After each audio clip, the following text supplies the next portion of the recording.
जय हिंद दोस्तों। तो बात करने वाले हैं एसएससी जीडी के बारे में, जिस चीज़ का आप सभी को बहुत दिनों से इंतज़ार था और आप लोग पूछा करते थे कि सर एग्ज़ाम की डेट बता दीजिए। तो एक टेंटेटिव डेट आप लोगों को बताई थी कमेंट में कि लगभग नवंबर दिसंबर में आपका एग्ज़ाम होगा और वैसा ही हुआ है। आपके जो एग्ज़ाम है वो 16 नवंबर से शुरू हो रहे हैं। देखिए, तो अब जब एग्ज़ाम की डेट आ जाती है तो एक घबराहट सी महसूस होने लगती है और ये सभी के साथ होता है। जब हमने भी एग्ज़ाम दिया है तब यही होता था। हम लोग पहले बहुत इंतज़ार करते हैं कि अरे एग्ज़ाम डेट कब आ रही है, कब आ रही है, और जब आ जाती है तो एक फिर लगता है कि अब क्या करें। तो देखिए, अब एसएससी बहुत अच्छे से काम कर रही है। पहले क्या होता था, एसएससी पहले एक टेंटेटिव डेट बता देती थी कि जैसे मान लीजिए कि आपका एग्ज़ाम अक्टूबर में होना है, तो वो अक्टूबर में ना होकर उसके 2 महीने 3 महीने बाद ही होता था। जैसे हम लोगों ने जब 2018 में फॉर्म भरा था तो उसमें जो टेंटेटिव डेट थी वो अक्टूबर या नवंबर थी, लेकिन जो हमारा एग्ज़ाम है वो फरवरी मार्च में हुआ था। लेकिन अब ऐसा नहीं है। अब एसएससी अपना एग्ज़ाम कैलेंडर निकालती है और उसमें सारी चीज़ें मेंशन होती हैं कि कब आपका एग्ज़ाम होगा। तो आप सभी ने देख ही ली होगी कि जो आपकी जो डेट है वो नवंबर है और आपका एग्ज़ाम 16 नवंबर से शुरू है। तो आपके पास लगभग 2.5 महीने हैं। आपके पास अभी सितंबर है, अक्टूबर है और नवंबर है आधा। तो लगभग 2.5 महीने आप मान के चलिए कि इतना टाइम आपके पास है। तो अब इतने टाइम में अगर आप सही स्ट्रेटजी नहीं अपनाएंगे और बिल्कुल मन लगा के अगर पढ़ाई नहीं करेंगे तो फिर सिलेक्शन लेना मुश्किल हो जाएगा। मैं ऐसा क्यों बोल रहा हूँ? क्योंकि देखिए, आप अकेले नहीं हैं जो इस एग्ज़ाम को देंगे। बहुत सारे लोग हैं, बहुत सारे लाखों लोग इस एग्ज़ाम को देते हैं, क्योंकि सरकारी नौकरी की वैल्यू बहुत है। आप यकीन नहीं करेंगे, मेरे साथ जो ट्रेनिंग है वो इतने लोग कर रहे हैं जो लगभग अगर आप देखेंगे तो 10 में से 7 लोग ऐसे होंगे जो बीटेक किए होंगे। कई लोग तो यहाँ ऐसे हैं जो बीएड, एमएड और पता नहीं कौन कौन सी डिग्रियाँ करके और पुलिस में आए हुए हैं, क्योंकि सरकारी नौकरी की वैल्यू बहुत है। तो आप लोगों से अनुरोध है कि आप लोग पढ़ाई कीजिए।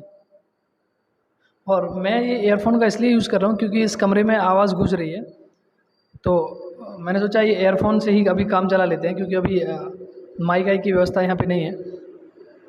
खैर, ये सारी चीज़ें तो होती रहेंगी।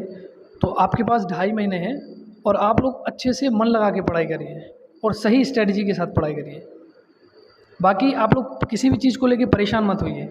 आप यकीन करिए, आप इस 2.5 महीने में जब एग्ज़ाम देने बैठेंगे तो आपको सारी नॉलेज होगी, चाहे आप नए स्टूडेंट ही क्यों ना हो। क्योंकि मैंने भी एग्ज़ाम दिया है और पहली बार ही एग्ज़ाम दिया था। कभी अगर समय मिला तो आप लोगों को सारी चीज़ें बताएंगे कि किस तरीके से मैंने पढ़ाई की है और सिलेक्शन पाए हैं। किसी भी एग्ज़ाम को क्रैक करने में एक प्रैक्टिस का बहुत रोल होता है। आप जितनी ज़्यादा प्रैक्टिस करेंगे उतना ही निखार आएगा, उतने ही बेहतर आप स्कोर कर पाएंगे। तो इसके लिए इम्पोर्टेंट ये है कि आप लोग अपने सब्जेक्ट को, अपने सिलेबस को अच्छे से पहले कवर कर लीजिए, उसके बाद प्रैक्टिस सेट लगाइए।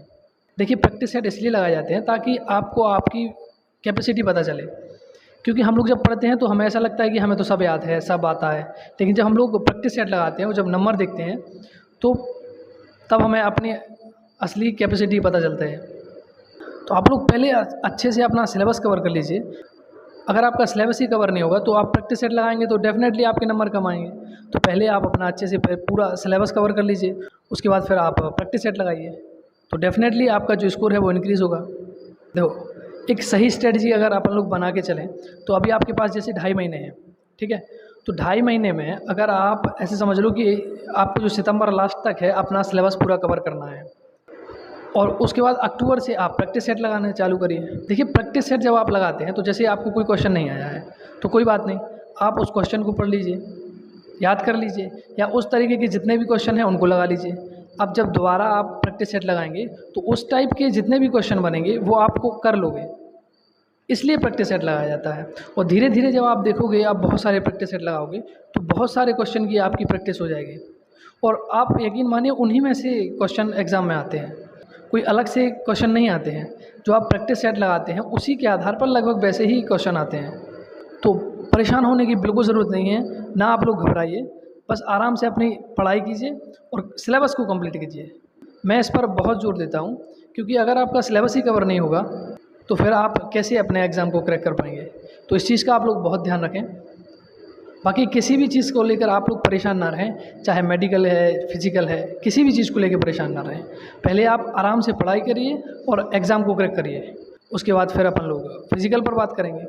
फिजिकल कैसे कंप्लीट करना है, कैसे रनिंग कंप्लीट करनी है, क्या क्या चीज़ें होती हैं, कौन कौन से डॉक्यूमेंट लगते हैं, तो सारी चीज़ें अपन लोग बाद में देख लेंगे। अभी जो अपना जो मेन गोल होना चाहिए वो इस एग्ज़ाम को क्रैक करना होना चाहिए कि हम इन 2.5 महीनों में कैसे इस एग्ज़ाम को क्रैक करें। ये बहुत ज़्यादा इंपॉर्टेंट है। देखिए सिर्फ 2.5 महीने हैं, आप यकीन मानिए अगर आप 2.5 महीने अच्छे से मेहनत कर लेते हैं ना, तो ये 2.5 महीने आपकी ज़िंदगी बदल देंगे। आप कहाँ से कहाँ पहुँच जाएंगे आपको पता भी नहीं चलेगा। तो खूब दबा के मेहनत कीजिए, और कोई भी अगर समस्या है तो आप लोग कमेंट में बताइए, मैं पूरा प्रयास करूँगा कि उसका आपको जवाब दे पाऊँ। क्योंकि अभी हम लोग ट्रेनिंग कर रहे हैं तो उतना टाइम नहीं मिलता है, तो उसके लिए हम आप लोगों से माफ़ी चाहते हैं।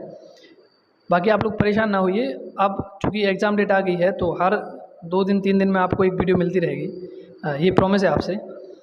प्रयास यही रहेगा कि हम आपको रेगुलर वीडियो प्रोवाइड कर पाएँ, और खूब मेहनत कीजिए।